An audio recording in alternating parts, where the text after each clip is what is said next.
آپ کو اللہ نے ویسے پیدا کیا ہے جیسے آپ چاہتے تھے. خلقت مبرأ من کل عیب، ہر گناہ سے، ہر عیب سے آپ پاک پیدا ہوئے، اور آپ ایسے ہی پیدا ہوئے جیسے آپ نے چاہا. علیہ الصلوۃ والسلام. صحیح بخاری میں ہے، سیدنا انس فرماتے ہیں امام الانبیاء علیہ الصلوۃ والسلام کے سر اور داڑھی مبارک کے بالوں میں سے 20 بالوں سے زیادہ بال سفید نہیں تھے. امام الانبیاء علیہ الصلوۃ والسلام کے داڑھی مبارک اور آپ کے سر مبارک کے بال 20 بالوں سے زیادہ سفید نہیں تھے. صحیح مسلم میں ہے، سیدنا انس فرماتے ہیں ما شممت عنبرا قط ولا مسكا ولا شيئا اطيب من ريح رسول الله صلی اللہ علیہ وسلم. میں نے نبی کریم کے جسم مبارک کی اچھی خوشبو سے بہتر خوشبو نہ عنبر میں سونگی، نہ عنبر میں محسوس کی، نہ مشک میں، اور نہ کسی دنیا کی چیز میں وہ خوشبو نہیں تھی جو محمد کے جسم میں خوشبو تھی صلی اللہ علیہ وسلم. ایک صحابی آئے تھے، دروازہ بجایا تھا، آقا کا پوچھا تھا، گھر والوں سے جواب ملا تھا کہ تیرا آقا گھر میں نہیں. واپس پلٹے تھے اور پھر فرمایا تھا کہ مجھے کسی سے پوچھنے کی ضرورت نہیں پڑی کہ محمد کدھر گئے صلی اللہ علیہ وسلم. جس گلی میں سے خوشبو آ رہی تھی میں خوشبو کے پیچھے چلتا گیا اور امام الانبیاء کے پاس پہنچ گیا. ملنگوں اور پیروں کی طرف بلانے والوں، درباروں اور درگاہوں کے بدبو سے اٹے ہوئے جسموں کی طرف بلانے والوں، تم جس کی طرف بلاتے ہو اس کے قریب بیٹھا نہیں جا سکتا. اس کو مہینے کیا سال گزر جاتے ہیں، نہانے کی توفیق نہیں، اور تم اس پہ ولایت کی چادر ڈال کے کہتے ہو معرفت دی گل ہے تواڈے پلے نہیں پینی.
اپنی قسمت پہ دل جھومتا ہے، اپنی قسمت پہ دل جھومتا ہے. ہماری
تم جس کی طرف بلاتے ہو اس کو جب دیکھا جائے اس کا سر بھی ننگا ہوتا ہے، اس کے قدم بھی ننگے ہوتے ہیں، اس کا جسم بھی ننگا ہوتا ہے.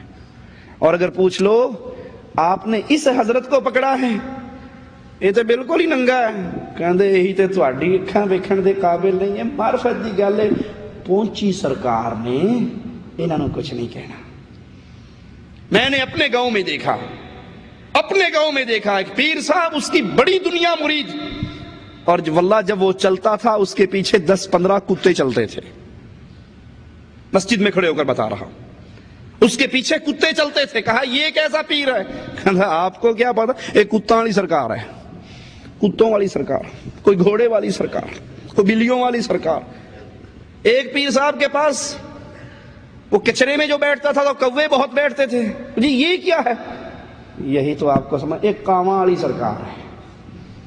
ایک اپنے جسم کے ساتھ کپڑے نہیں پہنتا تھا، لیریں ٹاکیے تھوڑے تھوڑے کپڑے پہنتا تھا، کپڑے باندھ لیتا تھا. یہ کیا ہے؟ یہ چادر والی سرکار ہے. یہ سب سرکاریں جھوٹی ہیں، سچی سرکار محمد کی صلی اللہ علیہ وسلم، جس کی خوشبو ہے یہ عالم. صحابی کہتے ہیں نہ مشک میں، نہ عنبر میں، نہ کائنات کی کسی چیز میں وہ خوشبو جو جسد محمد الرسول اللہ میں تھی صلی اللہ علیہ وسلم. امام الانبیاء علیہ الصلوۃ والسلام، صحیح مسلم میں ہے، سیدنا انس کہتے ہیں ہمارے گھر آئے، قیلولہ کرنے لگ گئے، لیٹ گئے تھوڑی دیر کے لیے. آپ کے ماتھے مبارک پر، جس میں اطہر پر پسینہ آ گیا.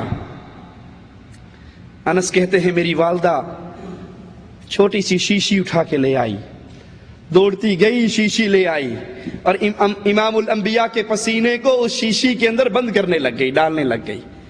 آقا علیہ الصلوۃ والسلام کی آنکھیں کھل گئی.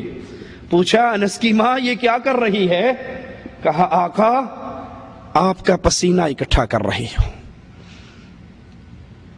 کیا نصیب تیرے یا انس رضی اللہ عنہ وارضاہ، کیا نصیب تیری والدہ کے، امام الانبیاء کا مبارک پسینہ تمہارے نصیب میں آیا.